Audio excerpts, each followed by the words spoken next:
இசையமைப்பாளர் பாலசுப்ரமணியன் அவர்களை பேச அழைக்கிறேன். மிக்க நன்றி. இங்க எல்லாரும் சப்போர்ட் பண்ணி வந்தது. ஒரு சின்ன படத்துக்கு இவ்வளோ சப்போர்ட் கிடைக்கும்னு நினச்சதுக்கு நாங்கள் நினச்சி கூட பார்க்கல. ஸோ ஃபஸ்ட்டு தமிழ் பேச முடியல அப்படின்னு சொல்லி அவர் அழுகிறாருன்றது இல்லை, அது ஒரு ரொம்ப ஆனந்த கண்ணீர் மாதிரி தான். ஏன்னா இந்த படம் இப்போ ஆரம்பித்த ஒரு படமே இல்லை, கடைசி ஒரு 5 வருஷமாக எல்லாரும் ஒன்றா ட்ராவல் பண்ணிகிட்ருக்கோம். ஸோ படம் முடியுமா முடியாதா, எடுக்க முடியுமா, ஏன்னா அந்த டெரெயின்லேருந்து எல்லா ஷூட்டிங்லேருந்து சவுண்ட்ஸ்லேருந்து எல்லாமே ரொம்ப சேலஞ்சிங்கான ஒரு விஷயந்தான். ஏன்னா நீங்கள் அந்த படத்தை பற்றி இன்னும் அவர் பேசும்போது இன்னும் நிறையா கிடைக்கும். அதனால தான் அவரை ஃபஸ்ட்டு கூப்பிட்டாங்க, ஆனால் அவர் பேச மாட்டேன்ட்டு போயிட்டாரு. ஸோ அந்த மாதிரி டெரெயினில் ஷூட் பண்ணுறதுங்கிறது ஒரு பெரிய ப்ரொடக்ஷன் டீமோட சப்போர்ட் இல்லாமல் இண்டிவிஜுவலாக இண்டிபெண்ட்டாக எல்லாரோட க்ரௌட் ஃபண்டிங் வச்சு பண்ணுறது ஈஸியான விஷயம் இல்லை. ஏன்னா இது வரைக்கும் நானே அந்த ஊரில் போய் பார்த்ததே இல்லை. ஸோ அது இவங்க அவ்வளோ 120 நாள் ஷூட் பண்ணி இப்போ படம் பார்க்கும் போது எங்கள் எல்லாருக்குமே ஒரு கண்ணில் தண்ணி தான் வருது. ஏன்னா அதுக்கு ஃபர்ஸ்ட் ஆஃப் ஆல் மொத்த டீமுக்குமே நான் தான் தேங்க்ஸ் சொல்லணும். ஏன்னா எனக்கு இந்த ஒரு ஆப்பர்ச்சுனிட்டி இந்த மியூசிக் ஸ்கோர் பண்ணுறது கிடைச்சதுக்கு. ஸோ ரொம்ப நன்றி எல்லாருக்கும். ஸோ இங்கே மியூசிக்குமே we are trying to do the best. ஒரு புதுவிதமான சவுண்டு கொடுக்கணும்னு எதிர்பார்க்குறோம். ஸோ ட்ரெய்லர்லேயும் சாங்லேயும் கண்டிப்பாக அடுத்து சந்திப்போம். ஸோ இந்த படத்தை பற்றி பெஸ்ட்டாக பேசுறதுக்கு தமிழ் நீ வந்தால் தான் கரெக்டாக இருக்கும். என்னோடய டீமுக்கு ஃபஸ்ட் நான் தேங்க்ஸ் பண்ண நினைக்கிறேன். கிட்டத்தட்ட ஒரு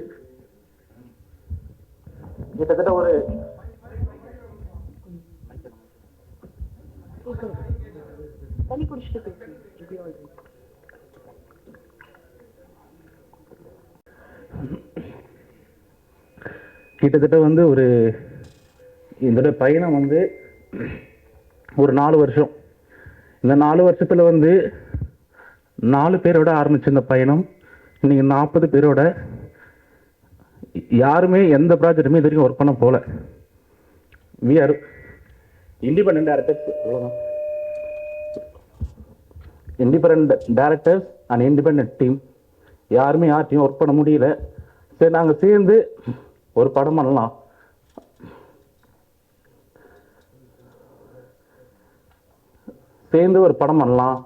அப்படின்னு சொல்லிட்டு ஆரம்பித்து இன்னைக்கு இந்த படம் நல்லபடியாக முடிஞ்சிருக்கு. இதோடைய பயணத்தை சிம்பிளாக சொல்லிட முடியாது. காரணம் என்னன்னா, கெவி எங்களுக்கு கிடைச்ச ஒரு வரம். அந்த படம் அதோடைய தன்மையிலிருந்து அந்த மக்கள் ஃபேஸ் பண்ணுற ஒவ்வொரு பிரச்சனையும் உண்மைத்தன்மையாகவும் அழுத்தமாகவும் மக்களுக்கான படமாக இதை முடிஞ்ச அளவுக்கு உருவாக்கியிருக்கும். ஒவ்வொரு டைமும் அந்த மக்கள் ஃபேஸ் பண்ணுற பிரச்சனையை ஒரு 110 டேஸ் அங்கே தங்கி நாங்கள் ஷூட் பண்ணியிருக்கோம். இந்த 110 டேஸும் அந்த மக்கள் சுமக்கிற சுமையை அந்த குதிரை சுமந்துட்டு போகுது. அந்த குதிரை சுமக்கிற சுமையும் அந்த மக்கள் சுமக்கிற சுமையும் சொல்லி மாளாது. சின்ன அரிசி பருப்பு வாங்கினா கூட அந்த மக்கள் இந்த பாதியில் நடந்து போய் டவுனுக்கு போய் தான் அந்த அரிசி பருப்பு வாங்கிட்டு வரணும். சொல்லப்போனால் அந்த மலை கிராமத்தில் ரோடு வசதி இல்லாமல் 5 ஊர் இருக்குது. 5 ஊருக்குமே டிஸ்டன்ஸ் 10 கிலோமீட்டர். ஒரே ஒரு ஒத்தடி பாதை மட்டும்தான். அங்கே டாய்லெட் கிடையாது, மெடிக்கல் ஃபெசிலிட்டி கிடையாது. ஈவன் இவங்க ரேஷன் வாங்கினா கூட ஒரு திருவிழா மாதிரி ரேஷன் வாங்கினா அந்த பாதையில் ஒட்டுமொத்த ஊரும் ஒரு 40 பேர் 50 பேர் அந்த சாக்கு பையை தூக்கிட்டு ஒரு அடிமைகள் போவாங்க பார்த்தீங்களா. ஒரு அடிமைகள், ஒரு ஸ்லேவ் எப்படி இருப்பாங்களோ அந்த மாதிரி ஃபீல்டில் அவங்கள பார்க்கும்போது நமக்கு அவ்வளோ கஷ்டமாக இருக்கும். அந்த 40 பேரும் அந்த ரேஷனை வாங்குறதுக்கு நடந்து போய் கொடைக்கானல் டவுனில் வாங்கிட்டு வந்துட்டு இருக்காங்க. ரேஷன் கடை கூட அங்கே கிடையாது. இந்த மாதிரி சினாரியோவில் அந்த மக்கள் நாங்கள் இருக்கும்போது மிட் நைட்டு ஷூட்டிங் போயிட்டுருக்கு. ஒரு அம்மாவுக்கு உடம்பு முடியல. ஒட்டுமொத்த ஊரும் பெரிய போராட்டம். ஈவினிங் ஒரு 6 மணி. ஆக்சுவலி என்னன்னா, அங்கே நீங்கள் ஃபாரஸ்ட்டில் போனீங்கன்னா நம்ம இங்கே இருக்கிற ஸ்ட்ரீட் லைட்ஸ் அதெல்லாம் எதுவுமே இருக்காது. ஒரு ஒத்தடி பாதை, அனிமல்ஸ் அந்த மாதிரி தான் போயிட்டுருக்கோம். அந்த ஒத்தடி பாதையில் மிட் நைட்டில் ஏத்தம் ஸ்லோப்பில் வந்து நம்மளால மூச்சு பிடிச்ச மாதிரி ஒரு 5 நிமிஷம் கூட நடக்க முடியாது. ஆனால் வேற வழியே இல்லை, மழை வந்தாலும் சரி புயல் அடித்தாலும் சரி அந்த மக்கள் அந்த பாதையை யூஸ் பண்ணி ஆகணுன்ற கட்டாயம் வந்து வேற வழியே இல்லாமல் சாவுன்றது வந்து நம்ம பிறக்கிறோம் இறக்குறோம் எல்லாமே வந்து இயற்கையாக நடந்தால் சந்தோஷம். ஆனால் அதை மீறி அவங்க மேலே நடக்கிறது வந்து பயங்கரமான வன்முறை. இந்த வன்முறையை வந்து நான் யாரை தப்பு சொல்கிறதுன்னு சொல்லலை, பட் இந்த நிலைமை மாறுன்ற ஒரே ஒரு மோட்டிவ் தான் இந்த படம். எப்படியாவது யாராவது இந்த நிலைமையை மாற்றிட மாட்டாங்களா, நான் இவங்க அவங்கன்னு சொல்ல விரும்பல, எப்படியாவது இந்த நிலைமை மாறணும், யாராவது பார்வைக்கு இந்த ஊர் போகணும். இந்த மக்கள் வந்து டெய்லியும் நடந்து போய் கொடைக்கானல் டவுன் இருக்கிற எல்லாரையும் பார்த்துட்டு தான் வந்துட்டு இருக்காங்க. பஸ்ஸு போகுது, காரு போகுது, ஆட்டோ போகுது, 2 வீலர் போகுது, எல்லாமே போகுது. அவங்க கொடைக்கானலில் போயிட்டு அரிசி பருப்பு வாங்கிட்டு எல்லாத்தையும் பார்த்துட்டு திருப்பி அவங்க ஊருக்கு நடந்து தான் வந்தாகணும். அப்போ அவங்க மன வலிமை இத்தனை ஆண்டு காலமாக ஓல்டு கொடை, அது கிட்டத்தட்ட 800 வருஷமாக அந்த ஊர் இருக்குது. கொடைக்கானலுக்கு ரோடு வந்துச்சு, அந்த ஊருக்கு ரோடு வரல. ஆனால் கொடைக்கானல் ஹிஸ்ட்ரி எடுத்து பார்த்தீங்கன்னா அந்த ஊர் தான் கொடைக்கானலுடைய ஆர்ஜினே, அதுதான் அந்த ஊர் தான் கொடைக்கானலுடைய ஆர்ஜின். ஆனால் கொடைக்கானல் டூரிசம்ன்றதுனால கொடைக்கானலுக்கு ரோடு வந்துருச்சு, அந்த இடத்துக்கு வந்து ரோடு வரல. அவங்க அந்த மக்கள்கிட்ட நாங்கள் டிஸ்கஸ் பண்ணும்போது அவங்களுடைய ஒரு கேள்வி என்னவா இருக்குது அப்படின்னா, இன்றைக்கும் வந்து அவங்க வந்து வயசானவங்க எல்லாமே வந்து அழுகுறாங்க, எப்படியாவது வந்து எங்கள் நிலைமை மாறிடாதா, என்னுடைய பேரன் என் பேத்தி. இப்போ நீங்கள் டோலி பார்த்துருப்பீங்க, அதில் சொல்கிற ஒரே ஒரு விஷயந்தான், அவங்க தாத்தா சுமந்து அவங்க அப்பா சுமந்து இன்னைக்கு இவங்க சுமந்து நாளைக்கு வேற யாரோ சுமந்து தோள்பட்டெல்லாம் உங்களுக்கு காப்பு. நீங்கள் அவங்க எல்லாருடைய தோள்பட்டையும் பார்த்தீங்கன்னா அந்த மூங்கில் கம்பு இருக்குது பார்த்தீங்களா, நீங்கள் டோலி பார்த்துருப்பீங்க, அந்த மூங்கில் கம்பு வந்து இந்த இடத்துல பார்த்தீங்கன்னா வயசானவங்க எல்லாருமே காப்பு காய்ச்சி போயிருக்கும். அவ்வளோ கொடுமையாக தான் இன்னைக்கு வந்து அவங்க இருக்கிறாங்க. அந்த அந்த அந்த அந்த தோள்பட்டையை பார்க்கும்போது அழுவாங்க. ஆக்சுவலி என்னைக்கு இது மாறும், திடீர்னு வந்து ஒரு தோட்டத்தில் இருப்பாங்க, இல்லை இது மாதிரி ஆயிடுச்சுரா சீக்கிரம் வாங்கினான்னா ஊரில் இருக்கிற எல்லாமே தனி தோட்டம், அங்கே ஃபோன் டவர் கூட கிடைக்காது. நீங்கள் ரீச் பண்ணால் கூட இப்போ சொந்தக்காரர் ஒருத்தர் தோட்டம் எப்போ இருக்குன்னா இதுதான் ஊர், தோட்டத்துக்கே அவங்க மலைக்குள்ள இருந்து 2 கிலோமீட்டர் 3 கிலோமீட்டர் தள்ளி போகணும். அவங்க இன்கேஸ் அப்போ தோட்டத்தில் இருக்கிறவங்க ஏதாவது ஆச்சு அப்படின்னா அந்த இன்ஃபர்மேஷன் ஊரில் இருக்கிற ஒவ்வொரு தோட்டத்திலும் போயிட்டு நடந்து போயோ ஓடி போயோ சொல்லி எல்லாரும் வந்து அசம்பிள் ஆகி, மூங்கில் வந்து ஊரில் கிடையாது, மூங்கில் வெட்டத்துக்கு 3 கிலோமீட்டர் போகணும். அந்த அவங்கள சுமந்துருப்புற அந்த மூங்கில வெட்டுறதுக்கு காட்டுக்குள்ள வந்து 3 கிலோமீட்டர் போயிட்டு அந்த மூங்கில வெட்டிட்டு ரெடிமேடெல்லாம் வச்சுக்க முடியாது. இங்க மூங்கில் காஞ்சி போயிடும், நிறைய விஷயங்கள் இருக்கு. எப்பயுமே மூங்கிலுடைய ப்ராசஸ் என்ன அப்படின்னா, ஒரு மூங்கில கட்டுறாங்க அப்படின்னா பச்சை மூங்கில் 9 கண்ணு வச்சு வெட்டுவாங்க. ஏன் அந்த 9 கண்ணு அப்படின்னா, நம்மளுடைய 5 feet 6 feet நம்முடைய ஹியூமனுடைய பாடி 5 feet 6 feet அந்த மாதிரி இருந்துச்சு அப்படின்னா அந்த லென்த்துக்கு அவங்கள கட்டிட்டு லாஸ்ட் 2 கண்ணும் கடைசி 2 கண்ணும் வந்து ஆளுங்க சுமந்துப்பாங்க. ஒட்டுமொத்த ஊர் அவங்கள தூக்கிட்டு போகும், ஊர் கூடி தேர் இழுப்பாங்க சொல்லுவாங்க பார்த்தீங்களா. ஆனால் இந்த குடும்பம் வந்து இந்த மாதிரி ஒரு சினாரியில் வந்து வரக்கூடாது. அவ்வளோ கஷ்டமா இவ்வளோத்துக்கு மனசு நொந்து போயிட்டு எல்லாம் ஊரை விட்டு போகிறதுக்கு வந்து நிறைய பேர் அவங்க சொல்லுவாங்க, நீங்கள் வந்து இங்கே ஏன் இருக்கீங்க, கிளம்பி மேலே வர வேண்டிய தானே. அந்த ஒரே ஒரு கேள்வி என்னதான் எனக்கு ஒரே ஒரு இது என்னன்னா, எதுக்கு அவங்க வரணும். இப்போது அவங்க ஊருக்கு வந்து ஒரு கேஸ் சிலிண்டர் போகுது, என் கேள்வி அதுதான். அவங்க ஊருக்கு வந்து ஒரு கேஸ் சிலிண்டர் போகுது, ஒரு கேஸ் பில்லை வச்சு என்னால் வந்து ஒரு அட்ரஸ் ப்ரூஃப் வாங்க முடியும், என்னால் வந்து பேங்க்கில் வந்து ஈஸியாக என்னால் பேங்க் அக்கௌண்ட் ஓப்பன் பண்ண முடியும். அவங்களுக்கு தேவையான எல்லாமே வந்து அவங்கள தேடி போகுதுன்னு சொல்ல வரல, ஒரு கேஸ் போகுது அவங்க ஊருக்கு. அந்த இன்னொரு விஷயம் என்னன்னா, அந்த கேஸ் ஒரு வீட்டுக்கு எடுக்கணும்னா அந்த இப்போ இந்தியன் கேஸோ இருக்கிற மற்ற கேஸ் கம்பெனி எதுவாக இருந்தாலுமே ஃபஸ்ட்டு போய் வெரிஃபை பண்ணுவாங்க. எப்பயுமே நீங்கள் கேஸ் எடுத்தீங்கன்னா உங்கள் வீட்டிலேருந்து வெரிஃபை பண்ணுவாங்க.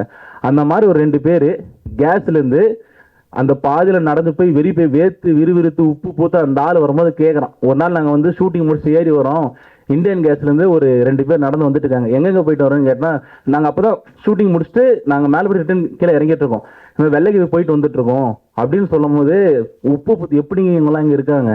மனநலம் ஒரு பேசிக்காக இருக்கிற மக்களுடைய மனநலம் என்னவா இருக்குன்னா, ஒரு நாள் நடந்ததுக்கான அவங்களுடைய மன வலிமை, ஒரு நாள் நடந்ததுக்கு அவங்க சொல்ற ஒரு ஸ்டேட்மெண்ட், எப்படிங்க இந்த மக்கள் வந்து இங்க இருக்காங்கன்னு கேட்குற அப்போ ஒவ்வொரு நாள் இதுதான் அவங்க வாழ்க்கைன்னு இருக்குல்ல. இது வந்து எப்போ மாறும், எப்படி மாறுன்ற கேள்வியோட தான் இன்னைக்கு இருக்காங்க.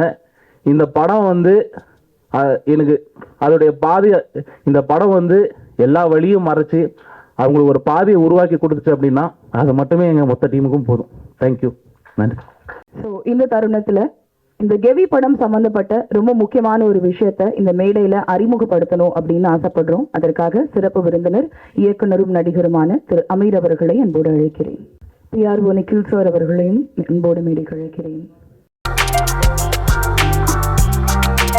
மலை கிராமங்கள் ஒரு சின்ன நினைவு பரிசு கொடுக்கணும் அப்படின்னு ஆசைப்படுறோம். அதற்காக இயக்குனர் தமிழ் தயாளன் அவர்களை அழைக்கிறேன். PRO நிக்கில் முருகன் அவர்களுக்கும் நினைவு பரிசு வழங்கப்படுகிறது.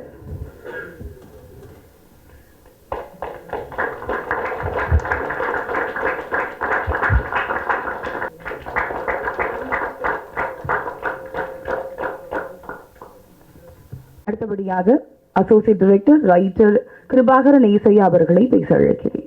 அப்புறம் இந்த சின்ன டீமை சப்போர்ட் பண்ணுறதுக்கு இவ்வளோ பிஸியான டைமில் கூட எங்களுக்காக வந்திருக்க அமீர் சாருக்கு நன்றி தெரிவிச்சுக்கிறேன்.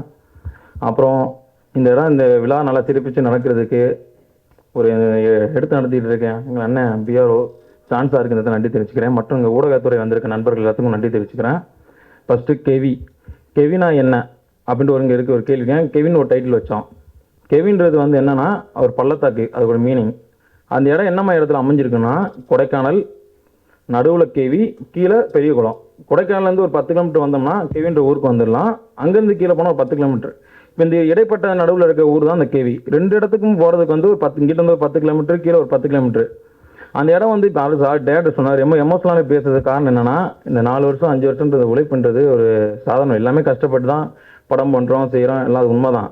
ஆனால் ஒருத்தவங்களோட கஷ்டத்தை வந்து கஷ்டப்பட்டு சொல்கிறன்னு ஒரு விஷயம் இருக்குல்ல, அது வந்து நாங்கள் கிட்டத்தட்ட அந்த ஊருக்கு போயிட்டு 1 வருஷம் வந்து அந்த ஊரில் இருந்தோம். அந்த மக்களோட வாழ்க்கை என்ன, என்னமா இருக்காங்க, அவங்களோட பிரச்சனை என்ன, அவங்க என்னமா இவங்களோட வாழ்வியல் என்னவா இருக்குது, எதை சார்ந்து இருக்குன்றதை தெரிஞ்சுக்கிறதுக்காக 1 இயர் அங்கே இருந்து அதை பார்த்து அங்கே என்ன விஷயங்கள் அங்கே நாங்கள் ஒரு கதை எடுத்துகிட்டு போனோம். அந்த கதை வந்து ஆக்சுவலாக நாங்கள் தேடி போன இடம் மலைக்கிராமம், நிறைய இடத்துக்கு லொக்கேஷனுக்கு போனோம். நாங்கள் யதார்த்தமாக அந்த ஊருக்கு போகும்போது செய்யும்போது சம்பவம், அதுக்கு உண்மையில ஒரு சம்பவமே நடந்திருந்தது. அப்படி அந்த சம்பவம் நடந்திருக்கும் போது அங்கே ஒரு கதைக்களத்தை ரெடி பண்ணி செஞ்சு பார்க்கும்போது ரியலாக ஒரு விஷயம் நடந்திருக்கும் போது இன்னும் எங்களுக்கு வந்து அந்த மக்களோட சப்போர்ட்டும் வந்து எங்களுக்கு பண்ணாங்க. நடித்தவங்க யாரும் பெரிய ஆர்டிஸ்டாக, பெரிய ஹீரோக்கள் யாரும் பெருசாக இல்லை. இருக்கவங்க எல்லாமே வந்து வெளியே தெரியும்னா அப்படின்னா ஒரு 4-5 பேர் தான் இருக்காங்க, செய்கிறாங்க. அதை தாண்டி அந்த மக்கள் வந்து இந்த 4 வருஷம் அவங்களையும் கூட கஷ்டப்பட்டு அவங்களுக்கு ஒரு விடிவாளம் பார்க்கணும், இது மூலியமாக எங்களுக்கு வந்துடாதா அப்படின்ட்டு எல்லா சூழலுமே எங்கள் கூட இருந்து எல்லா விதத்திலும் எங்களுக்கு சப்போர்ட் பண்ணாங்க. அந்த ஊரை பற்றியான விஷயங்கள் வந்து நிறையா நீங்கள் கேள்விப்பட்டிருப்பீங்க, இதில் தெரியாமல் கூட இருந்திருக்கும்.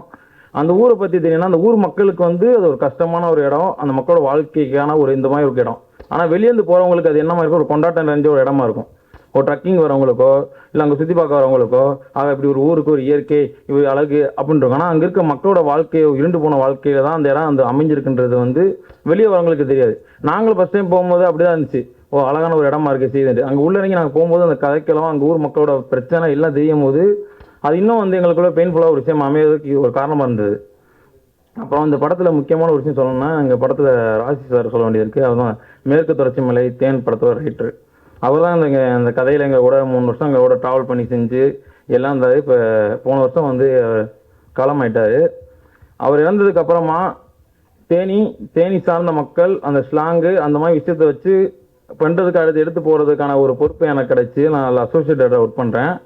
மீதி எடுத்து நான் பண்ணுறதுக்கான ஒரு வாய்ப்பு எனக்கு கிடைக்கும் செய்யும்போது எப்படி நம்ம ஹேண்டில் பண்ண போகிறோம், என்ன பண்ண போகிறோம் அப்படின்னும் போது நாங்கள் அங்கே போய் 1 இயர் 1.5 வருஷம் அங்கே இருந்தது வந்து எங்களுக்கு ஒரு முன்னுதாரணமாக இருந்துச்சு. ஒரு விஷயம் எங்களுக்கு இருந்தனால அதை நாங்கள் அந்த மக்களோட பல நாள் செஞ்சனால அவரோட இருந்தனால அந்த ஹேண்டில் பண்ணுறதுக்கு ரொம்ப ஈஸியாக இருந்தது.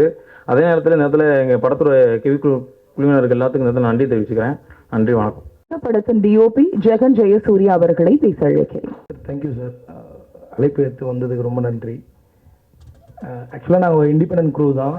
நாங்கள் பெருசாக ரொம்ப ஒரு ப்ராடர் எக்ஸ்போஷர் ஒரு ஃபிலிம்ஸ் பிளாட்ஃபார்ம்ஸில் ஒர்க் பண்ணதில்லை. நாங்கள் இண்டிவிஜுவலாக தான் ஒர்க் பண்ணோம். நாங்கள் ஷார்ட் ஃபிலிம் பண்ணி அதை வச்சு ட்ரை பண்ணிட்டு நிறைய எக்ஸ்பெரிமெண்ட் பண்ணி பார்த்துட்டு தான் நாங்கள் ஆக்சுவலாக இந்த படம் எடுத்தோம்.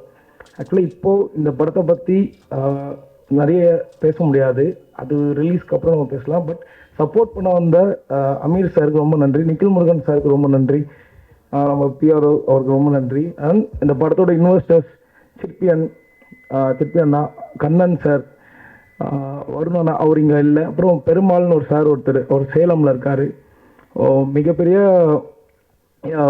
எக்கனாமிக் பேக்ரவுண்டில் இல்லாமல் ஒரு இடத்துல இருந்து வந்து ஒரு பெரிய ட்ரஸ்ட்டை ஹோல்ட் பண்ணி தான் நம்ம இந்த ஸ்பேஸ் கிடச்சிருக்கு. அதை கரெக்டாக யூட்டிலைஸ் பண்ணோம், அதை கரெக்டாக எடுத்துகிட்டு போகணும் அப்படின்றது தான் ஒரு தாட். இதால் நம்ம படம் பண்ணுறோம், ஃபில்ம் மேக்கிங் தான் ரொம்ப பேஷன். பட் அந்த படம் வந்து ஒரு சோஷியல் ஈக்குவல் பேலன்ஸ் இருந்தால் தான் வந்து பேஷனுக்கும் சொசைட்டிக்கும் ஒரு ப்ராப்பராக இருக்கணுன்ற ஒரு ரெஸ்பான்சிபிலிட்டி. அது வந்து லேர்ன் பண்ண இடம் நம்ம அமீர் சார் அவர்கிட்ட. எனக்கு இந்த பருத்திவீரன் படம் ரொம்ப பிடிக்கும் சார். ஆக்சுவலாக நாங்கள் ராஜ் சார் இறந்துட்டார், திடீர்னு நான் இந்த படத்துக்கு ரெஃபரன்ஸே வந்து நான் மெட்ராஸில் தான் பிறந்து வளர்ந்து எல்லாமே, எனக்கு அந்த ஸ்லாங் தெரியாது.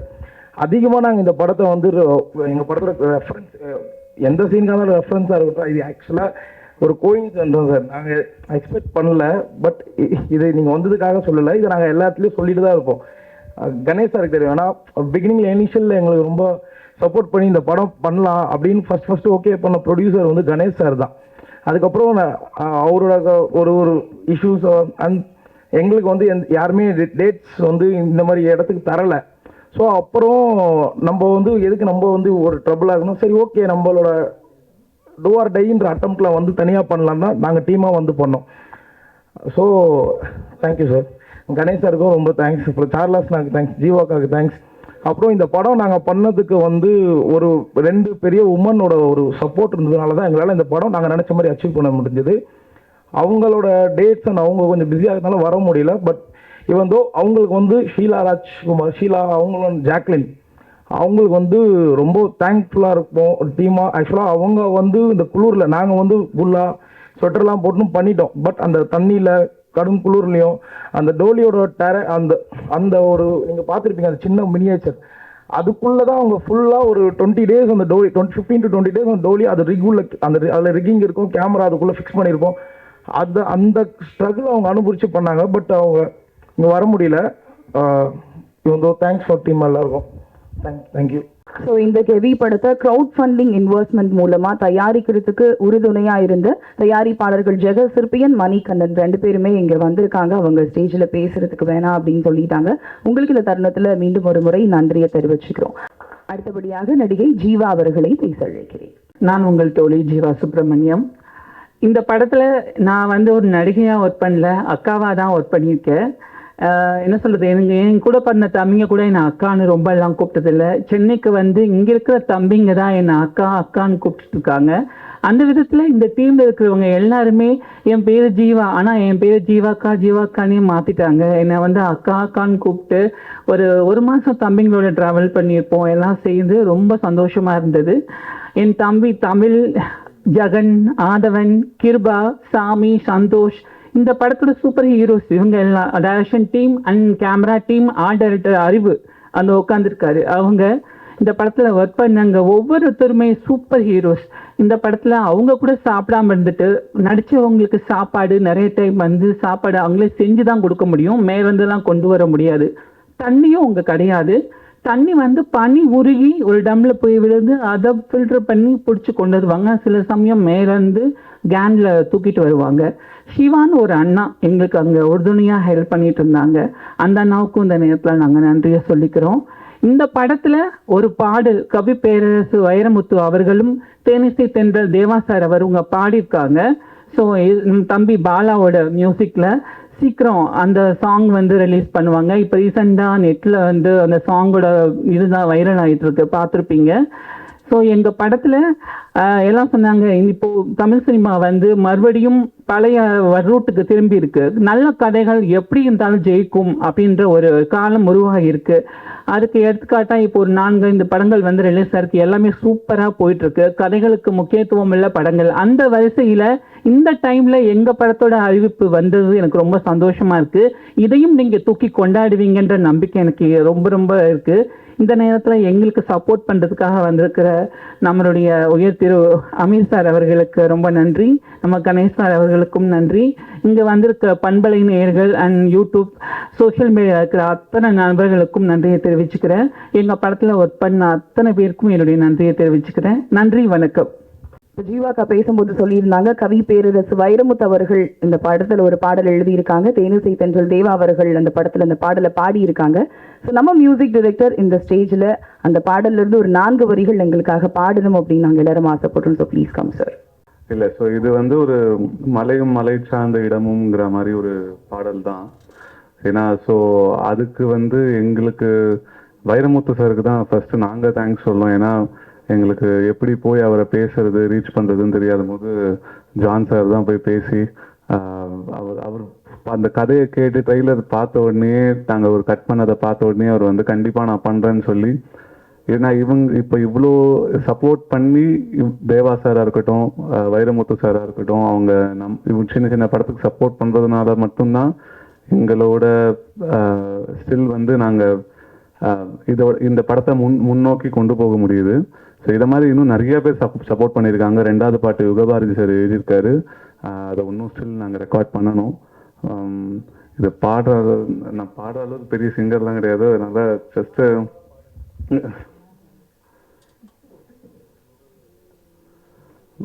ஓகே.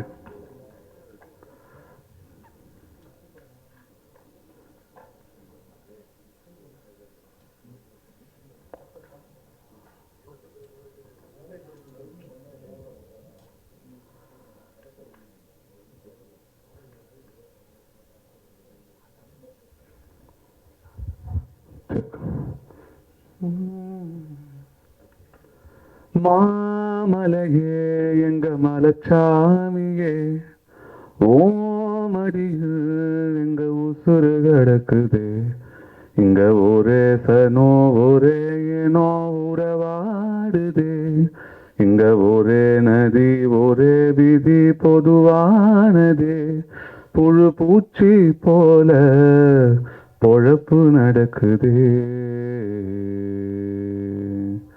இத்து போன சாதிசனோ என்னை காச்சும் வாழுமா, மூங்கில் மரத்துல உள்ள முள்ளு பழுக்குமா, பல பள்ளம் மேடு கல்லு முள்ளு பட்ட பாடு தீருமா, ஈசன் சொன்னாலும் அந்த ரேஷன் கிடைக்குமா. ஸோ அந்த ஈசன் சொன்னாலும் ரேஷன் கிடைக்குமாங்கிறது தான் வந்து உண்மை, அதுதான் தமிழ் சொன்னார். ஸோ ஈசன் யார் சொன்னாலும் என்ன பண்ணாலும் அவங்க வந்து அந்த 7 கிலோமீட்டருங்கிற ஸ்லோப்பை கடந்து போய் தான் வந்து ஒரு ரேஷன் கூட வாங்க வேண்டிய நிலைமையில் இருக்குது. ஸோ இதை வந்து ஒரு வரியாக எடுத்து ப்ராப்பராக எழுதி கொடுத்த வைரமுத்து சாருக்கு இப்போது நாங்கள் நன்றி சொல்ல கடமைப்பட்டிருக்கோம். அண்ட் தேவா சாருக்கும் ரொம்ப தேங்க்ஸ். கூடிய சீக்கிரம் இந்த பாடல் வந்து வெளிவரும். Thank you so much. ரொம்ப அழகா பாடினீங்க சார். ஃபர்ஸ்ட் பெட்ச் ஸ்டூடெண்ட்ஸ் எல்லாம் படிச்சுட்டு வந்துட்டு நான் வந்து ஒழுங்காவே படிக்கல அப்படின்னு சொல்ற மாதிரி இவ்வளோ அழகா பாடுறீங்க, ஆனால் பாடவே வராது அப்படின்னு சொன்னீங்க. Thank you so much. அடுத்தபடியாக நடிகர் உமர் ஃபருக் அவர்களை ஒரு சில வார்த்தைகள் பேச அழைக்கிறேன். இறைவனுக்கு நன்றி, இயற்கைக்கு நன்றி, இங்கே வருகை தந்திருக்கும் அனைவருக்கும் நன்றி. குறிப்பாக அமீர் சாருக்கு, நிக்கில் முருகன் சாருக்கு, மேடையில் அமர்ந்திருக்கும் அனைவருக்கும் மற்றும் ஊடக நண்பர்கள், YouTube channels and news channels எல்லாத்துக்குமே நன்றி. ஸோ ஆல்ரெடி நம்ம டீம்லேருந்து ஆல்ரெடி நிறைய சொல்லியிருக்காங்க. மற்ற விஷயங்கள் வந்துட்டு படம் பார்த்து நீங்கள் தெரிஞ்சுக்கோங்க. கூடிய சீக்கிரத்தில் வந்துட்டு ஃபஸ்ட் சிங்கிள் ரிலீஸ் ஆகும் அண்ட் அதுக்கான அப்டேட்ஸ் வந்துட்டு நம்ம டீம்லேருந்து வரும். So thanks for all and thanks for coming. நன்றி. Thank you sir. அடுத்தபடியாக நடிகர் விவேக் அவர்களை பேச அழைக்கிறேன். வந்திருக்கிற எல்லாருக்கும் தேங்க்ஸ். அமீர் சார் ரொம்ப தேங்க்ஸ் வந்ததுக்கு. அண்ட் முக்கியமாக சொல்லணும்னா டைரக்டருக்கு நான் பெரிய தேங்க்ஸ் சொல்லணும். எனக்கு எக்ஸ்ப்ளோர் பண்ணுறதுக்கு ஒரு நல்ல ஸ்பேஸ் கொடுத்தாரு படத்தில்.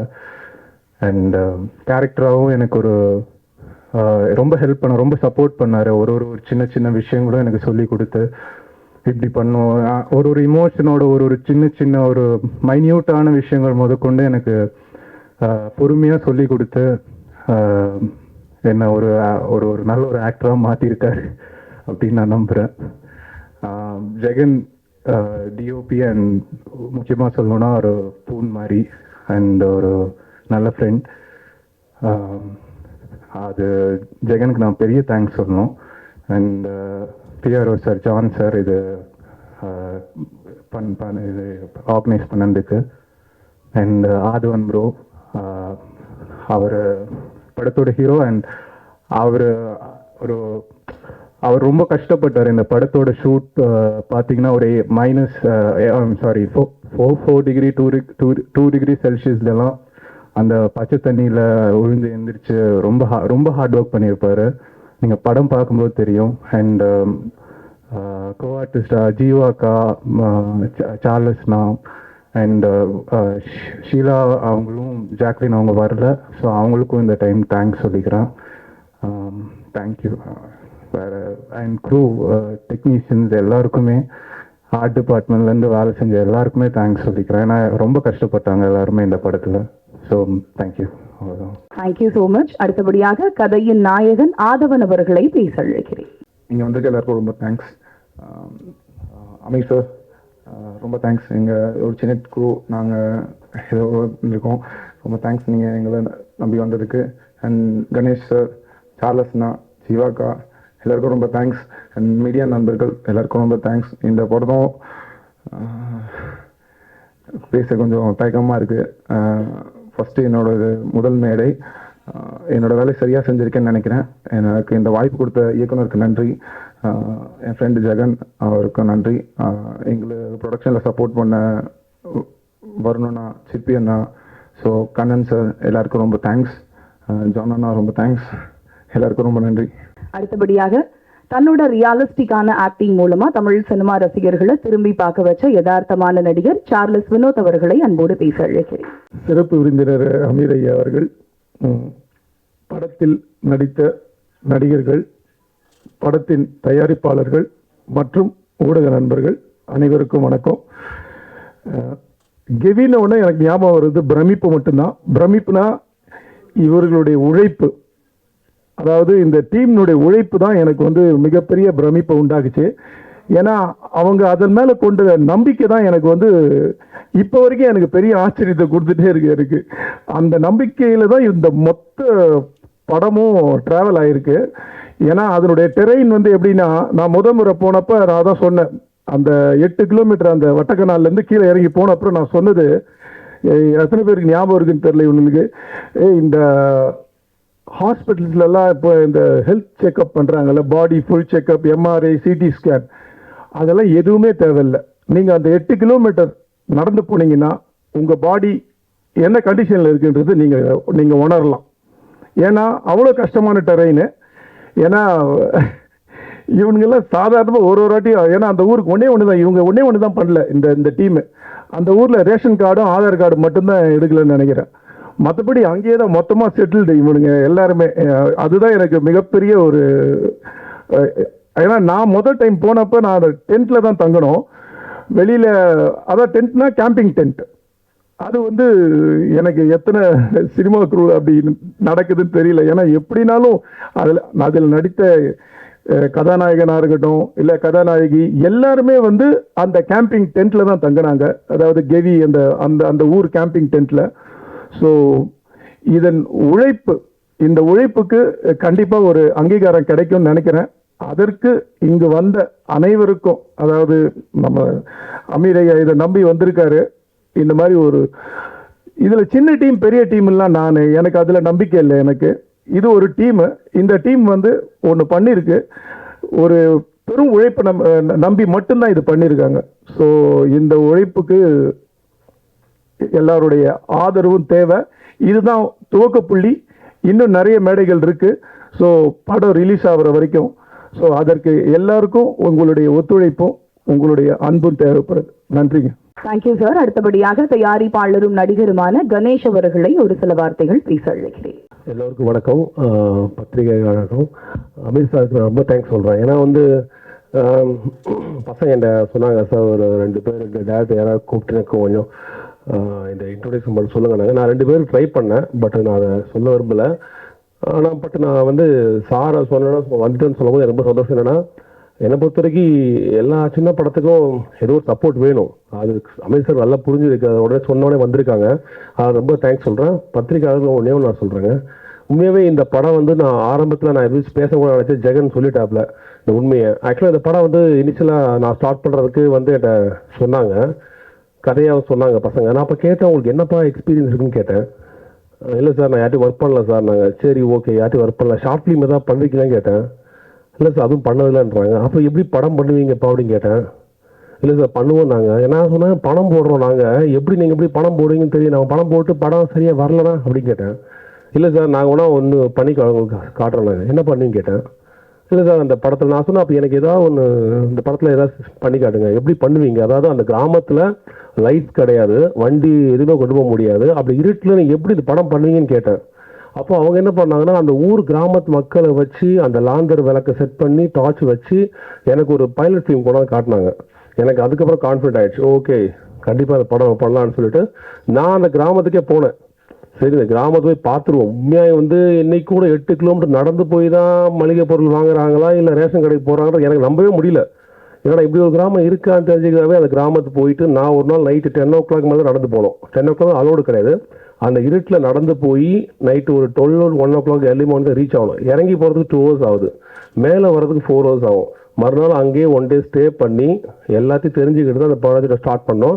பட் நான் ஒரு ஸ்டேஜுக்கு அப்புறம் கண்டினியூ பண்ணாத காரணம் உண்மையாக இப்போ நான் இதை ப்ரொடியூசராக என்ன பண்ணிடுவேன், 4 படம் பண்ணிட்டோம், இல்லைப்பா இதில் ஏதாவது ஒரு தெரிஞ்ச ஃபேஸ் வச்சு பண்ணுங்க கொஞ்சம் நல்லாயிருக்கும் பிஸ்னஸ் பண்ணுறதுக்கு அப்படின்னு தான் நான் என்னோட பார்ட் ஆஃப் வியூவில் நான் அப்படி தான் திங்க் பண்ணேன். அது ஆஸ் ஏ ப்ரொடியூசர் நான் திங்க் பண்ணது. பட் அவங்களோட பாயிண்ட் ஆஃப் வியூவில் ரொம்ப ஸ்கிரிப்டில் ஸ்ட்ராங்காக இருந்தால் எனக்கு ஸ்கிரிப்ட் ரொம்ப பிடிச்சிருந்தது.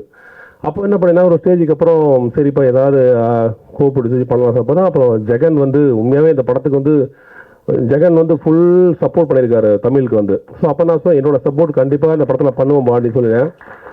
இதுக்கப்புறம் பார்த்தீங்கன்னா ஒரு ஸ்டேஜுக்கு அப்புறம் எனக்கு அந்த ரொம்ப கான்ஃபிடென்ட் படத்தில். ஏன்னா இந்த படத்தில் டைரக்டர் புதுசு, கேமராமேன் புதுசு, எடிட்டர் புதுசு, மியூசிக் எடிட்டர் பாலசன் புதுசு, எல்லாருமே புதுசு. ஆனால் எல்லாத்தையும் இப்போ நான் சொல்லிட்டு இருக்கேன் இந்த படத்தில் எல்லாருமே புதுசு தான். ஆனால் கண்டென்ட் ரொம்ப ஸ்ட்ராங்காக மேக் பண்ணுவாங்க தெரிஞ்சு நான் ஸ்டார்ட் பண்ண படம் அதில் எனக்கு ரொம்ப கான்ஃபிடென்ட் இருக்குது. என்னன்னா இந்த அளவுக்கு ஏன் எனக்கு தமிழ் எமோஷனாக பேசினாரு எனக்கு தெரியும். எனக்கு ஏன்னா அது எப்போ சொல்கிறது, கோவிட் முடிஞ்சு அதுக்கப்புறம் ஸ்டார்ட் பண்ண ஒரு ப்ராஜெக்ட் இது. ஸோ அதுக்கு அந்த டைம் எடுத்தது. ஒரு ஸ்டேஜ் பார்த்தீங்கன்னா அந்த கிராமத்தில் ரோடு போட ஸ்டார்ட் பண்ணிட்டாங்க, அதனால தான் இம்மிடியேட்டாக பண்ணாங்க. ஆக்சுவலாக உண்மையாகவே வேற ஹீரோ நடிச்சிருந்தா கூட அந்த அளவுக்கு ஒத்துழைப்பு கொடுத்துருக்க மாட்டாங்க, ஏன்னா ரொம்ப ப்ராப்ளம் ஃபேஸ் பண்ணியிருப்பாங்க. ஆதவன் நான் பார்த்தேன் ஆக்சுவலாக அந்த சீன்ஸ்லாம். பட் ஏன்னா இந்த மாதிரி ஒரு டெடிகேஷன் இருந்தாலும் அந்த படம் பண்ண முடியும், என்னால் பண்ண முடியும். ஏன்னா அவ்வளோ டிஃபிகல்ட்டாங்க. நான் பார்த்துருக்கேன் அங்கே போய் யாரும் தங்க முடியாதுங்க, டென்ட்டில் தான் தங்கணும், எப்படி தங்குவாங்க, அவ்வளோ இருக்கும், எதுவுமே கிடைக்காது, எந்த ஃபெசிலிட்டியும் கிடையாது. பட் இந்த மாதிரி படம் பண்ணணும்னு ஒரு ஆசைப்பட்டு ஸ்டார்ட் பண்ண படம், நல்ல படம், உண்மையாகவே நல்லா வந்திருக்கு. ஆக்சுவலாக என்ன இப்போ ஆக்டர்னு சொல்கிறதுக்கு எனக்கு மனசுக்குள்ள சிரிப்பு வருது. ஏன்னா நம்ம நடிக்கணும்னு நினச்சலாம் பண்ணவே இல்லை. ஆக்சுவலாக திடீர்னு இந்த பசங்க என்ன பண்ணாங்க, சார் இல்லை சார் நீங்கள் ஒரு கேரக்டர் பண்ணணும். நான் சொன்னேன்ப்பா நான் நடிக்கணும்னு இன்ட்ரெஸ்டே இல்லையே அப்படின்னு கேட்டேன். அப்புறம் தான் நான் எனக்கு ஒரு கேரக்டர் கொடுத்து ஃபஸ்ட்டு ஸ்டார்டிங் 20 minutes அந்த கேரக்டர் வரும்.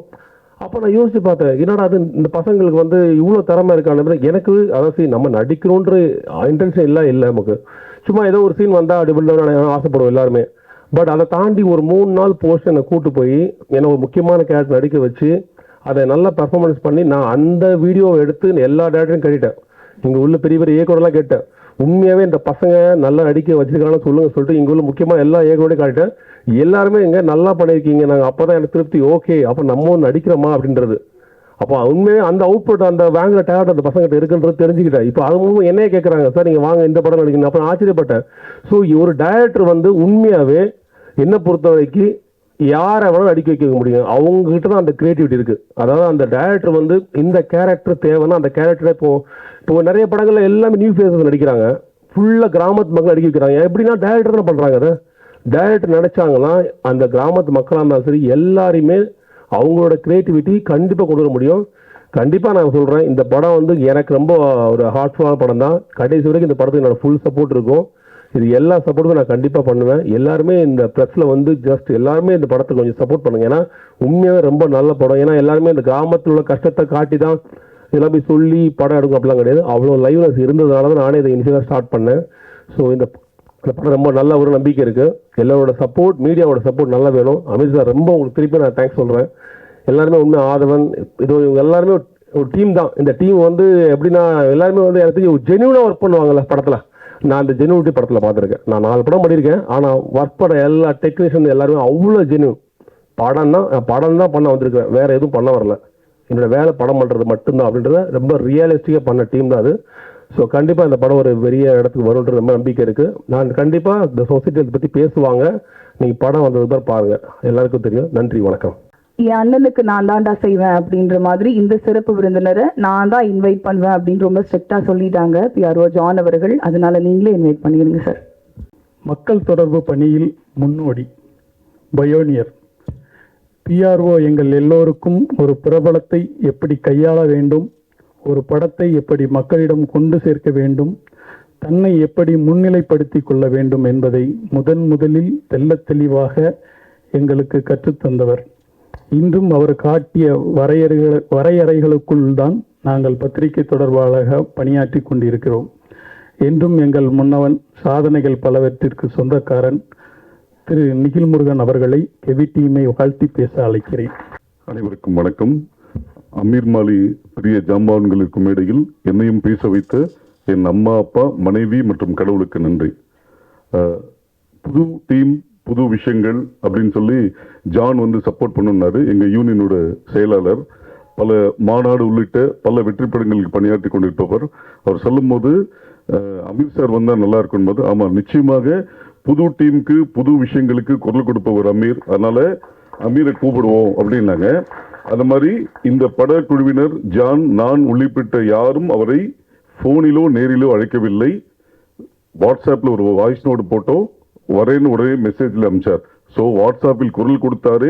நல்ல படங்களுக்கு குரல் கொடுப்பவர் அமீர் என்பது இங்கே ஊர்ஜிதமாக இருக்கிறது. டிஓபி ஒரு விஷயம் சொன்னாரு, எங்க யாருக்குமே எக்ஸ்போஷர் இல்லை, அதனால வந்து நாங்க கஷ்டப்பட்டு தான் வந்தோம் அப்படின்னாங்க. உங்களுக்கு எக்ஸ்போஷர் இல்லாம இருக்கலாம், ஆனா நீங்க படத்தை விஷுவல் பார்க்கும்போது உங்களோட வச்ச ஷார்ட்டோட ஃப்ரேம் நல்ல எக்ஸ்போஷர் நல்லா இருந்ததுனாலதான் அது ரொம்ப பிரமிப்பாக இருந்தது. அப்போ இசையமைப்பாளர் சொன்னாரு, ஈசன் சொன்னாலும் ரேஷன் கிடைக்கல அப்படின்னாரு. நீங்க சொன்ன நேரம் இன்னைக்கு கிருஷ்ண ஜெயந்தி, ஒருவேளை கிருஷ்ணர் ரேஷன் கிடைக்க வைப்பாரான்றது நம்ம பார்ப்போம் இன்னைக்கு. அப்புறம் கணேஷ் சார் சொன்னாரு, இங்க நான் ஃபர்ஸ்ட் கதை கேட்டேன், இங்க யாருக்குமே எக்ஸ்பீரியன்ஸ் இல்லை, எப்படி எடுக்கிறதுன்னு சொன்னாரு. இதுல ஒரு விஷயம் வந்து எனக்கும் அது நடந்தது. நான் வந்து சீரியல்ஸ் மட்டும் பிஆர்ஓ பண்ணிட்டு இருக்கும் போது ஒரு பட வாய்ப்புக்காக போயிட்டு போது ஒரு பெரிய ப்ரொடியூசரை சந்திச்சு வாய்ப்பு கேட்டும்போது ஒரு 20 நிமிஷம் பேசினாரு. பேசும்போது ஃபர்ஸ்ட் 1 மினிட்லயே அவர் எனக்கு வாய்ப்பு கொடுக்க மாட்டாருன்னு தெரிஞ்சிருச்சு. அவர் திரும்ப திரும்ப உங்களுக்கு எக்ஸ்பீரியன்ஸ் இல்லை, நீங்க என்ன பண்ணுவீங்க, உங்களால பெரிய ப்ராஜெக்ட் ஹேண்டில் பண்ண முடியாது, உங்களுக்கு எக்ஸ்பீரியன்ஸ் இல்லைன்னு சொன்னாரு. நான் சொன்ன ஒரே ஒரு விஷயம் சார், எனக்கு திறமை இருக்கா இல்லையான்றது நீங்க வேலை கொடுக்காமலே பார்க்க முடியாது. எக்ஸ்பீரியன்ஸ் வேணும்ன்றீங்களே, நம்ம வீட்டுல பையனுக்கோ பொண்ணுக்கோ கல்யாணம் பண்ணும்போது மாப்பிள்ளைக்கோ பொண்ணுக்கோ எக்ஸ்பீரியன்ஸ் இருக்கான்னு யாரும் பாக்குறது இல்லை. நல்ல திறமை இருக்கா, நல்ல குடும்பம் இருக்கான்னு தான் பாக்குறோம். அது மாதிரி என்கிட்ட திறமை இருக்கு, நீங்க வாய்ப்பு கொடுங்கன்னு சொன்ன, எனக்கு கொடுத்தாங்க. அதனால கணேஷ் சார், இவர்கள் திறமையானவர்கள், திறமையை நம்பி நீங்கள் வந்து படம் ஆரம்பிச்சிருக்கீங்க, வாழ்த்துக்கள். இயக்குனர் பேசும்போது சொன்னாரு, 4-5 வருஷத்தோட ஹார்ட் ஒர்க் அப்படின்னு சொன்னார். உங்களோட வெற்றி தள்ளிதான் போயிருக்கிறது தவிர தவறி போகவில்லை. சமீபத்தில் ஒரு நண்பர் ஒருத்தர் சொன்னாரு, இந்த மண்ணின் மகிமை என்னன்னா, நாம என்ன புதைச்சாலுமே அது மக்கி போயிடும், ஆனா விதை மட்டும் புதைச்சாதான் விதை முளைக்கும்னாரு. அது மாதிரி இந்த கெவி மண்ணின் மக்களின் வலியை நீங்கள் விதைத்தீர்கள், நிச்சயமாக அது மலரும் என்பதை நிச்சயமாக நான் சொல்லுகிறேன். இந்த வலி நிச்சயமாக முளைக்கும். படம் வெளியீட்டுக்கு பிறகு பேசாத வாய்கள் பேசும், எழுதாத பேனாக்கள் எழுத வைக்கும். வாய்ப்பு கொடுத்த அனைவருக்கும் நன்றி, வணக்கம்.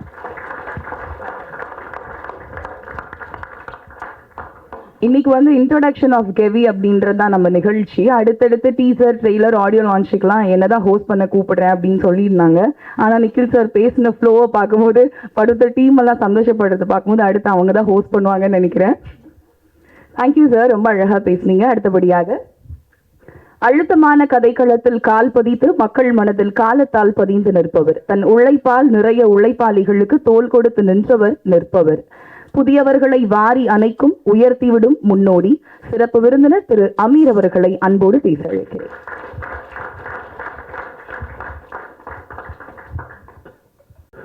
அரங்கத்தில் இருக்கும் அனைவருக்கும் இறைவன் புறத்திலிருந்து சாந்தியும் சமாதானம் உண்டாகட்டும். இந்த கெவி திரைப்படத்தின் அறிமுக விழா கிட்டத்தட்ட ஒரு மணி நேரமாக நடந்துட்டு இருக்கு. மேடையில் கிட்டத்தட்ட இசை வெளியீட்டு விழாவில் என்னெல்லாம் பேசணுமோ அதையெல்லாம் இப்பொழுதே இந்த புதியவர்கள் பேசிட்டாங்க. அவங்க தங்களுடைய வழியை சொல்லுவதாக இயக்குனர் இங்கே கண்கலங்கி பேச முடியாமல் திக்கித்து நின்றார். அவங்களுக்கு தெரியாது உங்க எல்லாருக்குமே கண்டென்ட் தான் வேணும்னு. மேடையில் இருக்க எல்லாரும் எனக்கு நன்றி சொன்னாங்க, இயக்குனர் சொல்லவே இல்லை. அது ஏன் சொல்லலைன்னா, நான் அவரை சுட்டி காட்டுறதுக்காக சொல்லலை, அவர் வந்து நின்று என்ன பேசுறதுன்னு தெரியாமல் இருந்தார். ஸோ அதனால் அவர் தன்னுடைய கடந்த காலத்துக்கு, அந்த திரைப்படம் எடுக்கப்பட்ட காலத்துக்கும், அந்த நிகழ்வுகள் நடைபெற்ற இடத்துக்கும் போயிட்டார். அப்புறம் முன்னாடி பேசின நிக்கில் முருகன் வந்து பேசியதை பார்க்கும் பொழுது அவர் குறிப்புகளை எல்லாம் எடுத்து பேசுகிறத பார்த்தா எனக்கு மறைந்த கலைஞர் அவர்கள் தான் ஞாபகத்துக்கு வர்றாங்க. அவர் ஒருத்தர் மட்டும்தான் எந்த விழாவாக இருந்தாலும், எந்த பேச்சாளர்கள் பேசிக்கிட்டு இருந்தாலும், பேசும்பொழுது ஒவ்வொரு பேச்சாளர்கள்கிட்ட ஒரு குறிப்பு எடுத்துக்கிட்டு எல்லாருக்கும் பதில் சொல்லுவார். கலைஞருக்கு பிறகு இப்பொழுது நிக்கில் தான் நினைக்கிறேன் நான். அவ்வளோ தெளிவாக எப்படி இந்த வேலையை செஞ்சாப்புலன்னு தெரில, நோட்ஸ் எடுத்துக்கிட்டே இருந்திருக்காப்புல போல இருக்கு. ஓகே, ரொம்ப சந்தோஷம். கேவி இது ஒரு நாயகனுடைய பெயர் கிடையாது, ஒரு ஊருடைய பெயர். அந்த ஊர் வந்து பெரிய குளத்துக்கும் தேனிக்கும் நடுவில் இருக்கிற ஒரு ஊர்.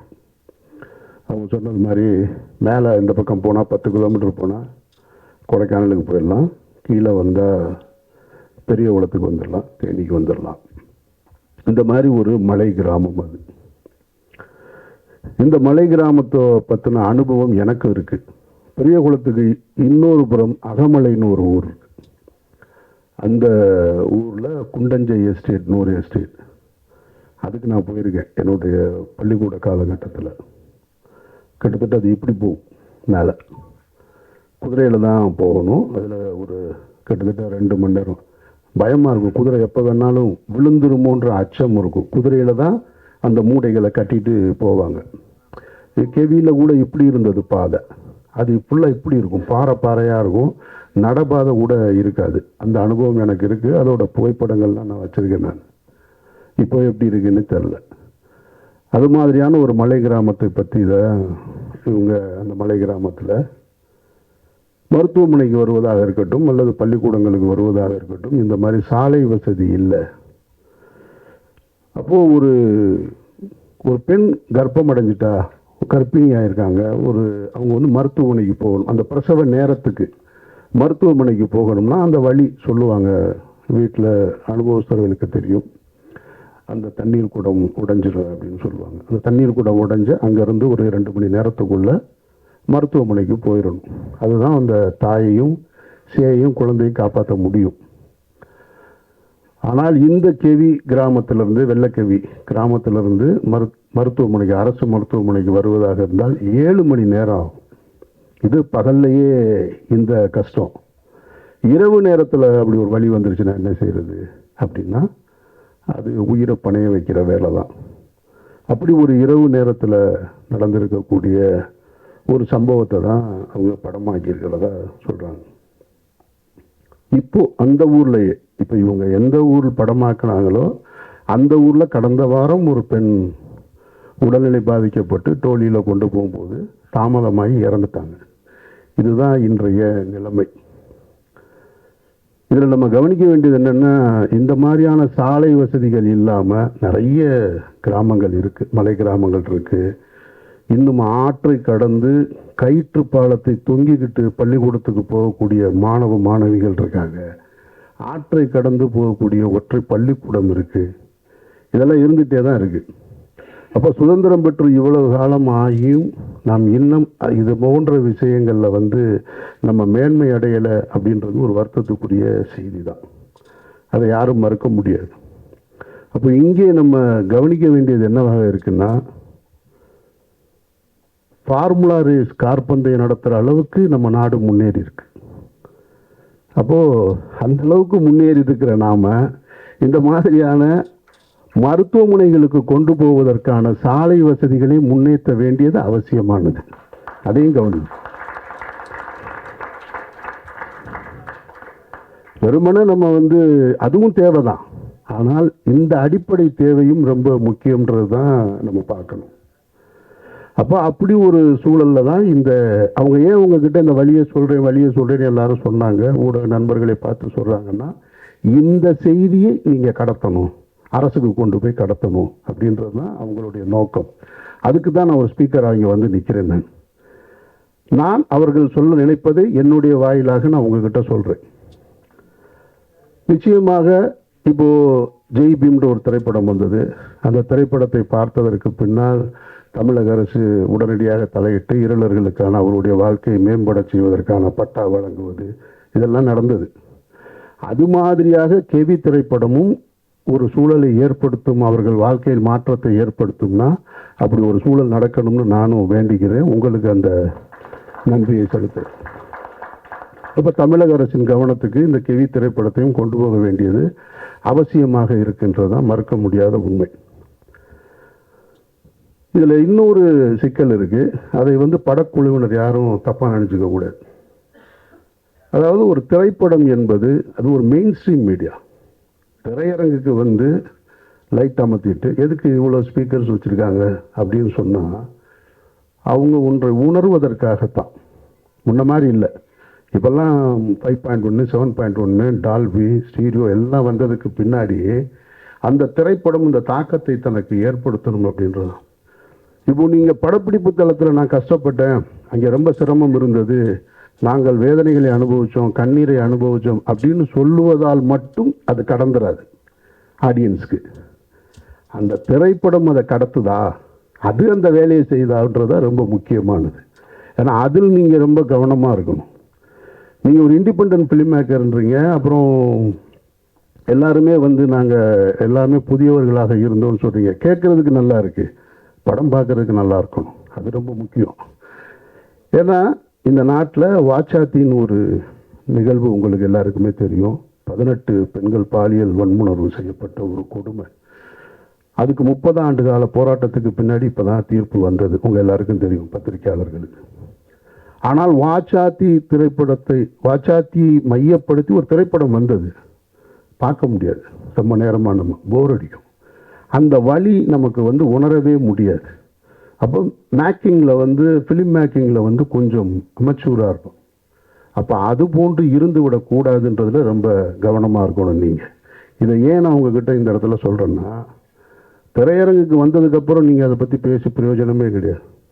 உங்களுடைய திரைப்படத்தினுடைய ஒரு காட்சியை, ஒரு முன்னோட்டத்தை எனக்கு அனுப்பிச்சிருந்தீங்க. அதில் பார்த்து 2 தேவையில்லாத 2 ஷார்ட்ஸ் இருக்குது என்னுடைய பார்வையில். அது ஒரு ஹீரோவை முன்னிலைப்படுத்துவது போல். அது இந்த இடத்துக்கு கொண்டு வந்து சேர்க்காது. இவங்க அந்த மாதிரி நிறைய பார்த்துட்டாங்க. இவங்களுக்கு எல்லாம் தெரியும் யார் யாருக்கு என்ன ஷார்ட் வைப்பாங்கன்னு முன்னாடியே சொல்லிடுவாங்க, படம் பார்க்குறதுக்கு முன்னாடியே. அதனால் அதையெல்லாம் தவிர்த்துட்டு நீங்கள் படம் முடிகிறதுக்குள்ளே, படம் காப்பி ரெடியாக ரிலீஸ் பண்ணுறதுக்குள்ளே ஒரு தடவை இப்போ என்னை இந்த விழாவுக்கு அழைத்தது போல் உங்கள் பிஆர்ஓ மூலமாக இன்னும் சில நல்ல இயக்குநர்கள் இருக்காங்க, அவர்களை அழைச்சி படத்தை போட்டு காமிச்சு, சார் இதில் எந்தெந்த இடம் வீக்காக இருக்குது, இல்லை எதை எப்படியாவது என்ஹான்ஸ் பண்ண முடியுமா, தேவையில்லாத காட்சிகள் எது ரிப்பீட் மோடில் இருக்குது, இதையெல்லாம் பார்த்து கொண்டு போய் சேர்க்க வேண்டியது உங்கள் பொறுப்பு. அப்படி சேர்த்தீங்கன்னா தான் நீங்கள் பட்ட கஷ்டம் போய் சேரும். அதை நீங்கள் புரிஞ்சுக்கங்க, அதை தவறாக எடுத்துக்க வேணான்றது தான் என்னுடைய கருத்து. ஏன் அப்படி சொல்கிறேன்னா, சினிமா மெயின் ஸ்ட்ரீம் மீடியா தான் ரொம்ப முக்கியமானது. நீங்கள் எந்த வழியை சொல்லுவதாக இருந்தாலும், சமீபத்திய உதாரணங்களை நீங்கள் இப்போ சொல்லிக்கிட்டு இருந்தீங்க, வாழை சொன்னீங்க. வாழை மெயின் ஸ்ட்ரீம் சினிமாவுக்கு பக்கத்தில் இருக்குது, அதுதான் அதனுடைய வெற்றி. அதில் நீங்கள் புரிஞ்சுக்கணும். ஆனால் பக்கத்தில் இருக்கக்கூடிய கொட்டுக்காளின்ற திரைப்படம் அது ஃபெஸ்டிவல் சினிமா, அதை நல்லா புரிஞ்சுக்கணும். அது மெயின் ஸ்ட்ரீம் சினிமா கிடையாது. அதுக்காக அது நல்ல படம் இல்லைன்னு அர்த்தம் இல்லை. அது ஃபெஸ்டிவல் மோடுக்காக தயாரிக்கப்பட்ட ஒரு படம். அப்போ ஃபெஸ்டிவல் மோடுக்காக தயாரிக்கப்பட்ட ஒரு திரைப்படத்தை, பல சர்வதேச விருதுகளை பெற்ற ஒரு திரைப்படத்தை இங்கே கொண்டு வந்து நீங்கள் சக மெயின் ஸ்ட்ரீம் மீடியாவோட போட்டி போட வைப்பது என்பதே அது ஒரு வன்முறை தான். அது எனக்கு ஏற்புடையதல்ல. அப்படி ஒரு படத்தை கொண்டு வந்து போட்டி போட வைக்கவே கூடாது.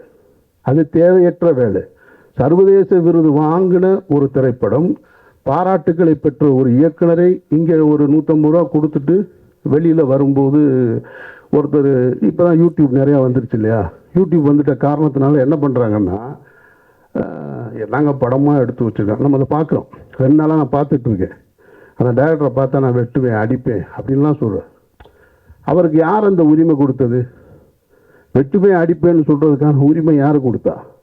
படம் நல்லா இல்லைன்னு சொல்கிற, அது ஓகே, ஏன் நீ காசு கொடுத்து பார்த்ததுனால தான் அது கூட உனக்கு அந்த உரிமை, இல்லைன்னா அது கூட கிடையாது. அப்போது தேவையற்ற முறையில் என்னை பொறுத்த மட்டும் நான் கொட்டுக்காளி திரைப்படத்தை நான் எடுத்திருந்தேன், தயாரிச்சிருந்தேன் அப்படின்னா நான் தியேட்டருக்கே கொண்டு வந்திருக்க மாட்டேன். அதை வணிக நோக்கத்தில் கொண்டு வந்து திணிக்க வேண்டிய அவசியம் இல்லைன்னு நான் நினைக்கிறேன். அது அவசியமற்றது. அது சர்வதேச திரைப்பட விருதுகளை பெற்றிருக்கு. அந்த கண்ணியத்தை அப்படியே கொடுத்துருக்கணும். அதனுடைய தயாரிப்பாளர் ஒரு பிரபல நடிகராக இருக்கிறாரு. அவர் நிச்சயமாக அவருடைய இன்ஃப்ளூயன்ஸை வச்சு அது ஒரு ஓடிடி தளத்துக்கு வித்திருந்திருக்காங்க. அதோட போட்ட முதலீடை எடுத்துட்டு பிரச்சனையை முடிச்சிருந்தா தேவைப்படுறவங்க அந்த படத்தை போய் ஓடிடியில் பார்த்துருப்பாங்க. இப்போ நீ கொண்டு போய் 1000 ரூபா பணத்தை கொடுத்துட்டு குடும்பத்தோட போய் எனக்கு பாட்டு இல்லை, ஓப்பனிங் சீன் இல்லை, மியூசிக் இல்லை, இன்ட்ரோல் பிளாக் சரியா இல்லை, எண்டு ப்ராப்பராக இல்லைன்னு சொல்ல வேண்டிய அவசியம் எங்கே ஏற்படுது? நான் பாக்கெட்லேருந்து காசு எடுத்து கொடுக்கும்போது வருது. அப்போ அது தேவையற்றது. அப்போ மெயின் ஸ்ட்ரீம் சினிமாவுக்கு என்ன சொல்லணும், ஃபெஸ்டிவலுக்கு என்ன சொல்லணுன்றது நம்ம தெரிஞ்சு வச்சுக்கணும். அதை விட்டு நான் ஃபெஸ்டிவலுக்கு எடுத்த மூடில் ஒரு படத்தை எடுத்துட்டு நாளைக்கு கெவியாக கூட இருக்கலாம், இதே படத்தை கொண்டு வந்து நீங்கள் மெயின் ஸ்ட்ரீமில் கொண்டு வந்து வச்சுட்டு என்ன ஆடியன்ஸ் பார்க்க மாட்டேன்றாங்க அப்படின்னு சொல்லக்கூடாது. அது ஏற்புடையது கிடையாது. அந்த வகையில் ஏன்னா அதுதான் சமீபத்திய உதாரணமாக தான் நான் அதை வச்சு தான் இந்த கெவியையும் சொல்கிறேன். அந்த மாதிரி உங்களுடைய திரைப்படத்தையும் அதுபோல் மக்களுக்கு கொண்டு போய் சேர்க்கக்கூடிய திரைப்படமாக ஆக்கித்தர வேண்டிய பொறுப்பு உங்களுக்கு இருக்குது. அப்புறம் இங்கே நிறைய இருக்குது. இந்த மாதிரி சாலை வசதி இல்லாமல் இந்தியா ஏசியன் கேம்ஸ் நடத்துறது, அப்புறமா இன்னும் அடுத்து ஒலிம்பிக் கூட கேட்டிருக்காங்களாம். இவங்க ஒலிம்பிக்கு கேட்டிருக்கதா சொல்கிறாங்க. ஆனால் வெளிநாட்டு அதிபர்கள் வரும்பொழுது குடிசையை பூரா பச்சை போட்டு மறைப்பாங்க, நெட்டு போட்டு மறைச்சிக்கிட்டு இருப்பாங்க. ஆனால் இவங்க ஒலிம்பிக் கேட்டு ஆசியன் கேம்ஸ் நடத்துறதுக்கு கிராமங்களை உருவாக்கணும். அப்போ அதுக்கு ஒரு கிராமங்களே உருவாக்குறாங்க.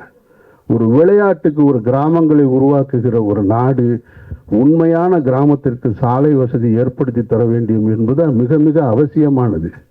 அதை நம்ம கேட்க வேண்டிய பொறுப்பு நமக்கு இருக்குது. அதை இந்த திரைப்படத்தின் மூலமாக நீங்கள் கேட்டதா நான் உணர்றேன். நான் அப்புறம் இந்த படத்தின் தயாரிப்பாளர் இங்கே ஒன்று சொல்லும்போது சொன்னார், என்னை எதுக்கு நடிகை கூப்பிட்டாங்கன்னு தெரிலன்னு. அவர் இயக்குனர் ரொம்ப புத்திசாலித்தனமான வேலையை தான் செஞ்சுருக்கார், நான் நம்புகிறேன். நான் எனக்கு தெரியும் இந்த மாதிரியான திரைப்படங்களை எடுக்கும்போது ஒரு ஆர்வத்தில் எடுத்துருவாங்க.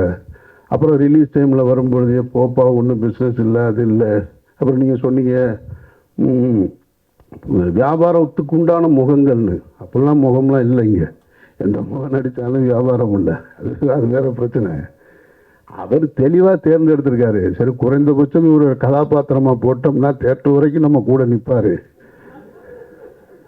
அது ஒரு சாதுரியம் தான், அது தப்புன்னு சொல்ல முடியாது. அது ஒரு புத்தி சாதுரியம் தான். அதை சரியாக செய்யும் பொழுது அவரும் பயனடைகிறாரு, நீங்களும் பயனடைகிறீங்க. ஸோ அதனால் எல்லாமே சரியான நிகழ்வாகத்தான் நடந்திருக்கிறதா நம்ம பார்க்குறோம். மற்றபடி உங்களுடைய உழைப்பு, நீங்கள் கண்ணீர் சிந்த வேண்டிய அவசியம் இல்லைன்னு நான் நினைக்கிறேன். நான் ரொம்ப மெனக்கெட்டிருக்கீங்க, ஒரு டீம் கஷ்டப்பட்டு வேலை செஞ்சுருக்கீங்க. உங்களுடைய கஷ்டம் எல்லாமே மைக்கில் பேசுகிறதுனால எதுவும் சரியாயிடும். நீங்கள் பட்ட கஷ்டம் இன்னொருத்தவங்களுடைய கஷ்டத்தை பொது சமூகத்துக்கு சொல்வதற்காக பட்ட கஷ்டம்.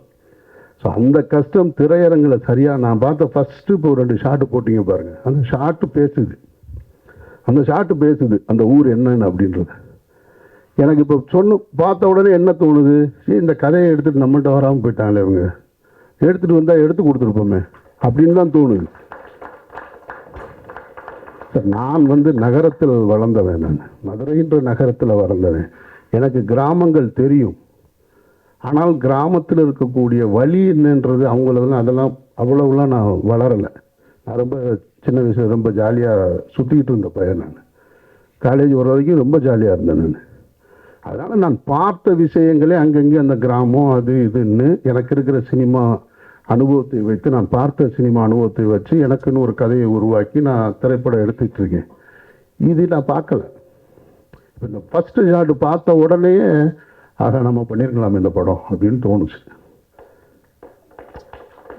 அப்போது நம்ம கடைசியாக வந்து சேர்க்கிறதை விட முதல்லையே நீங்கள் யாரையாவது சந்திச்சிருந்தா இன்னும் சரியாக கூட வந்திருக்கும்னு இருந்தது. எதுவாக இருந்தாலும் நீங்கள் சரியாக பண்ணியிருக்கீங்கன்னு எனக்கு நம்பிக்கை இருக்குது. அந்த ஷாட்டு பார்க்கும்போது முழு படமும் அந்த உணர்வை எனக்கு கொடுத்துருச்சுன்னா நீங்கள் வெற்றி அடைஞ்சிட்டீங்கன்னு அர்த்தம்.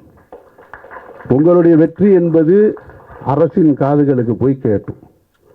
எப்படி ஜெய்பீம் திரைப்படத்தை வந்து இந்த மாநிலத்தின் முதல்வர் பார்த்தாங்களோ அதுபோல் உங்களது இந்த திரைப்படத்தையும் படம் நல்லா இருந்துச்சுன்னா பத்திரிகையாளர்கள்ட்ட உங்கள்கிட்ட அன்பாக கேட்டுக்கிறேன், இந்த படம் என்னைக்கு ரிலீஸ் ஆகுதோ காப்பி ரெடி ஆகுதோ அதை பார்த்துட்டு உங்களுடைய விமர்சனங்களில் இந்த திரைப்படத்தை தமிழகத்தின் முதல்வர் பார்க்க வேண்டும்னு கடைசி வரியாக கோடிட்டு எழுதுங்க. இதுவரைக்கும் நீங்கள் செஞ்சிருக்க மாட்டீங்க, முதல் முறையாக செஞ்சு பாருங்க. அதற்கு தகுதியாக இந்த படம் இருக்குமானால் சொல்லுங்க. ஒருவேளை கொஞ்சம் 1-2 சின்ன சின்ன குறைகள் இருந்தால் கூட மன்னிச்சு விட்டுருங்க, புது டீம் தானே. அதனால் மன்னிச்சு விட்டுட்டு இந்த செய்தியை கொண்டு போய் அரசின் கவனத்துக்கு சேருங்க. ஒருவேளை தமிழக முதல்வரோ அன்றைக்கு இன்னைக்கு இருக்கக்கூடிய அமைச்சர்களோ அந்த படத்தை பார்த்துட்டு அந்த சாலை வசதியை ஏற்படுத்தி கொடுத்தாங்கன்னா அந்த மாற்றம் உங்களால் நிகழ்ந்தது வல்ல இறைவனால் நிகழ்ந்ததுன்னு நானும் நம்பிக்கையோடு காத்திருக்கிறேன். இந்த விழாவுக்கு அழைத்ததற்கு நீங்கள் எல்லாரும் வந்து நின்று இந்த படத்தை பற்றி மக்களிடத்தில் கொண்டு போய் சேர்க்கிறதுக்கு என்னுடைய நெஞ்சார்ந்த நன்றி. Thank you so much for your valuable feedback and input, sir. So, விழாவை சிறப்பித்த சிறப்பு விருந்தினர்கள் திரு அமீர் அவர்களுக்கும் திரு PRO நிக்கில் முருகன் அவர்களுக்கும் மிகப்பெரிய நன்றியை தெரிவிச்சுக்கிறோம்.